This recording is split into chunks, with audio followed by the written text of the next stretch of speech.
Oh my God, guys. What's up, guys? Welcome back to the channel. Hopefully you guys are having a good day. I just got done fishing. I'm actually filming the intro after I went fishing, and it was a really productive day. I had a great time out there.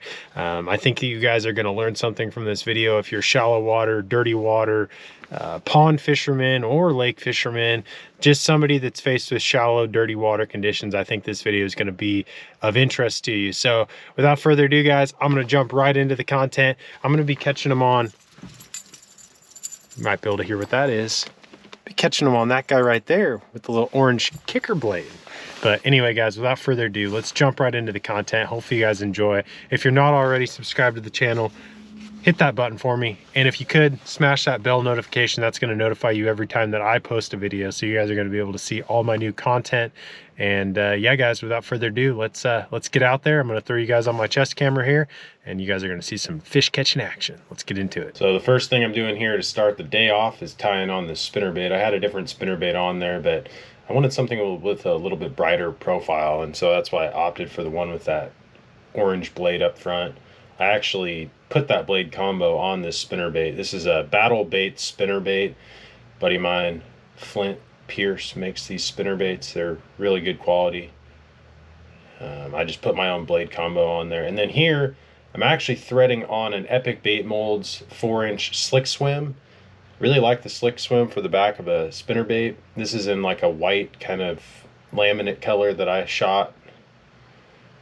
And the cool part about the swim bait on the back of a spinnerbait in dirtier water or colder water is that you don't really need to use a trailer hook. Those fish will target the actual body of the bait a lot better with that swim bait on there, and you don't miss very many bites, if they're any size at least. And then right there, I'm just checking to make sure that it's swimming straight. And so what I do is I'll make some short casts to double check if it's going straight. And then if it's not, I'll bend the wire the opposite direction to get it to go straight. Basically what I mean by straight is I want those blades coming in directly over top of the body of the spinnerbait. I don't want the blades off kilt to the right or to the left. And to you know, fix that, you basically bend it the opposite direction just a little bit. It's kind of like tuning a crankbait, like the eye of a crankbait, just trying to get it to run nice and true and nice and straight.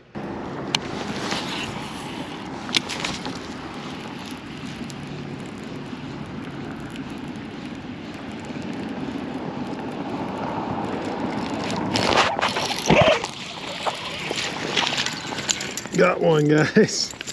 My hand slipped off the reel handle. Oh, there he goes. I'm just gonna let him go. He's not real big. Go on, buddy.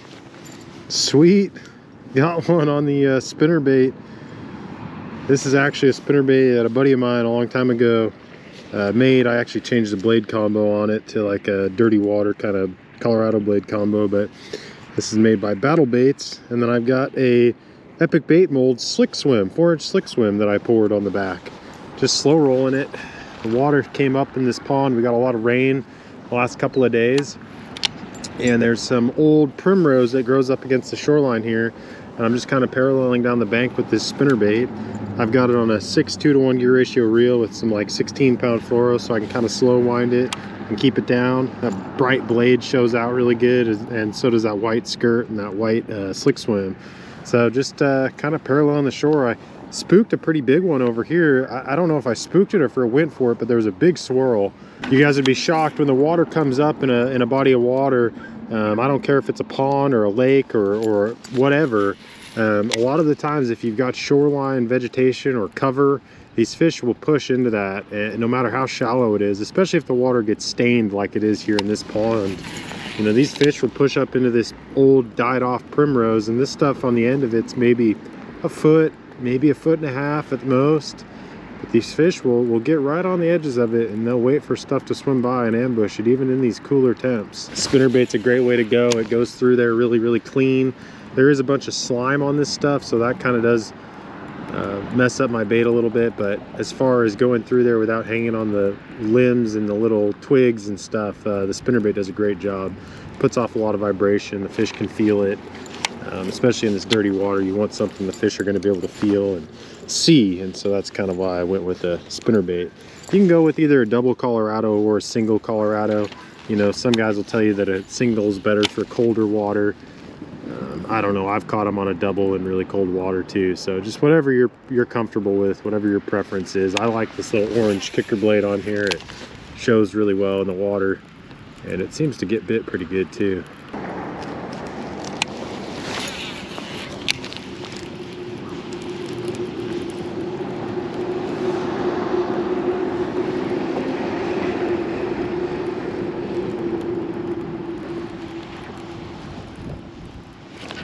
Oh, I just had one right there, guys. Right at my feet. Got him. Got him. He came back for it. He came back for it. I'm surprised he came back for it. I pulled it out of his mouth that first time. Not a big one, probably about the same size as that first one. About a pound, pound and a quarter, something like that. But super aggressive for how cold it is outside right now.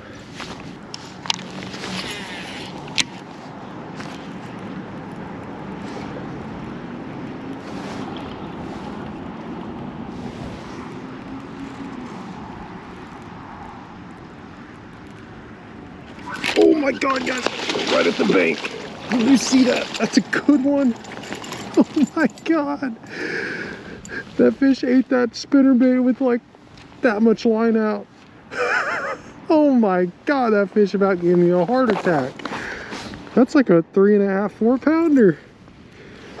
Look at that 4-inch slick swim. Choked.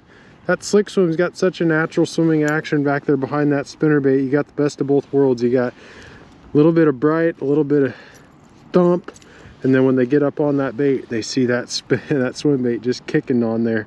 That is a quality fish. I'm gonna get a picture of this fish really quick for my Instagram and let this guy go. Oh, I hope you guys got to see that eat on the camera, because that was insane. I'm sure you did. What an incredible eat. All right, guys, let's get this big girl back.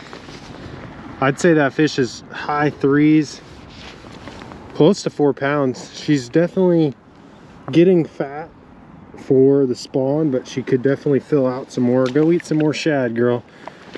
Thanks for biting the spinnerbait. That was fun. There she goes back into that muddy water. Oh, that was awesome. That was so cool.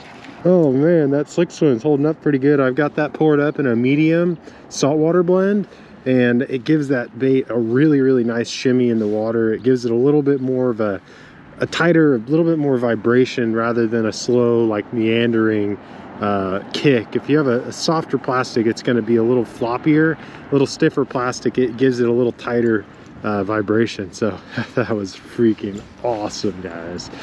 Let's get another one. You guys tell me your opinion, what rod you like to throw a spinnerbait on.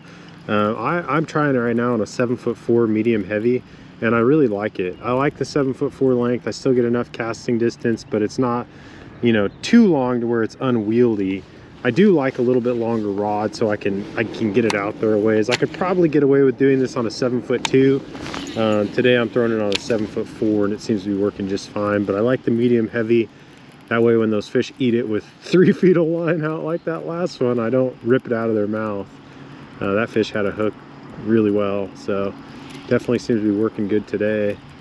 What do you guys like to throw your spinnerbaits on? Let me know. Oh, I got another one. That's a lot smaller than that last one. But hey, that just goes to show you they are chomping. That is fun stuff, guys. They're aggressive. Look how little that guy is. But he got hooked really well. That rod seemed to handle him perfectly fine. We've caught all sizes now. We've caught little guys, we've caught big guys. Guys, if you live in an area where you have residential ponds like I'm fishing right here, as you can see, this pond is completely surrounded by houses. Just go up to one of the people that live in these houses, go knock on their door, or if you see them outside, just ask them. Be very genuine and nice, and just be like, hey, I'm a fisherman, and I noticed you have this really nice pond, you know, in your guys' community. I don't know if you can personally give me permission to fish or not, but if you can, is it all right if I fish? And a lot of the times these homeowners are more than happy to let you fish, especially this time of the year when it's really cold. I mean, none of these people are outside using their back porches or anything, so me talking, me walking around isn't really bothering anybody. Obviously during the summertime when everybody's outside playing around in their backyards, you got to be a little bit more cautious, and you definitely have to make sure you're not stepping on anybody's toes. But if you're interested in fishing a place place like this, all I did was just approach this guy in the corner here and ask him if it was all right to fish. And really, that's all that you guys have to do. Just make sure you're courteous, make sure you're nice about it, and don't just, you know, go in there expecting that you can fish it and you know, just fish. You got to make sure you ask somebody ahead of time. So just do your due diligence, guys, and you can definitely find awesome little ponds just like I'm fishing right now. So definitely wanted to give you guys that little tip, and don't think I'm just out here trespassing without asking. This guy on the corner house here knows that I'm a bass fisherman, and I've talked to him a number of times. So definitely, guys, give it a shot, find some cool little ponds, and catch yourself some bass on a spinnerbait. I should catch one right here. There's this little outflow tube, and a lot of the times after a big heavy rain, these fish will set up in front of these little tubes. Water comes in off the street, pushes different stuff into the lake. These fish will sit there and usually feed. Didn't get one on that cast, but let's try another cast out there a little bit further. See what we can't do. Come on, fish.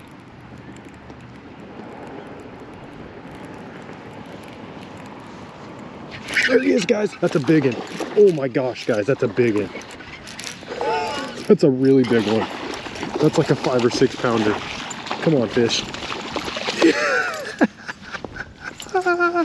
Look at that one, guys. That's a 5 pounder. Oh my God. Look at the spinner rate. Look at this. It literally just fell out of his mouth. Oh my God, that's a 5 pounder. That's a 5 pounder.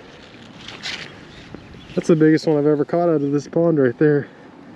Whoo, that got me excited. That is a stud. I can't believe that fish just came off when I grabbed it. Whew. What a good little afternoon fishing mission. I was sitting at the house debating on whether or not I should go out. It's kind of cold today, overcast. I'm sure glad I decided to come out here and try to catch a bass. That is a nice one. I don't have a scale on me, but you guys can see, I mean, that fish is, that's a 5 pounder. That's definitely a 5 pounder. What a nice, beautiful fish. Look how thick she is. That one is filled out. This is honestly like the same frame size as that first one, but she is way, way thicker. Oh man, that water is actually not that cold. Maybe that's why they're so active. I thought the water was going to be a lot colder than it is. It doesn't feel, it feels warmer than the air temp. And the air temp's in like the, I think the air temp's like 49 or 50 degrees right now. So the water might be in the 50s. There she goes, she's ready. Yes.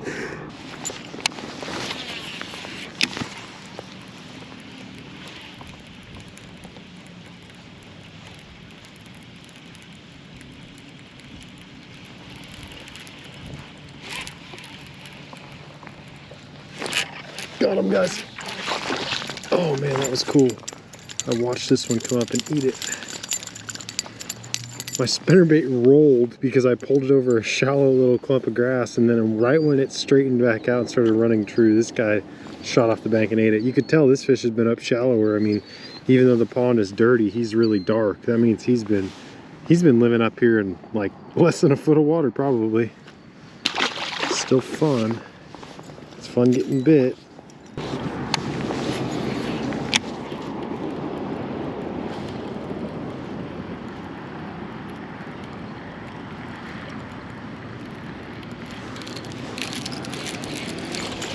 There we go. He didn't even bite it. He just loaded up. Little guy. That's what I miss. That's why I'm missing a bunch. That might be the last one of the day. Worked around the whole pond. Little tiny guy. I think that's the ones I've been missing, are those little guys. The same slick swim is still holding up on my spinnerbait. That is incredible. So guys, you can kind of see that shoreline old died off primrose. It's got that slimy gooey stuff on it like I was talking about. Those fish are sitting right on the edges of that, and you roll that spinnerbait by there and they come out and they ambush it. That's exactly what all those fish were hanging out in on this pond today. and the water's just dirty enough they can sit there in that shallow water and feel comfortable. Thank you guys so much for watching today's video. Hopefully you enjoyed. I just decided to get out of the house. I was kind of having an off day, just wasn't feeling 100%. And usually what I like to do when I get out, or to get out of that kind of funk, is go fishing. So that's what I did today, and it ended up being really productive, and it knocked me out of that funk. I feel great. Catching 4 and 5 pounders just seems to do that to you. So anyway guys, if you're having a rough day or a rough week or just a rough period in your life, get out and go fishing. Pick up a rod, even if it's something that you're not super familiar with or that you don't do all the time. Go fishing, or vice versa. If you do it all the time like myself, get out there and you know, knock the dust off and go catch some bass, or even just go out and go cast around. It feels good. But anyway guys, I'm gonna sign out. It's cold. I'm ready to get in my truck and warm up, and hopefully you guys have a great rest of your day. And if you are not already, smash the subscribe button for me guys, and hit that little bell notification. It'll notify you every time that I post a new video, and that way you guys can see when my new content is coming out. And if you enjoyed today's video, smash that like button for me. I appreciate you guys watching. Until next time, catch you later.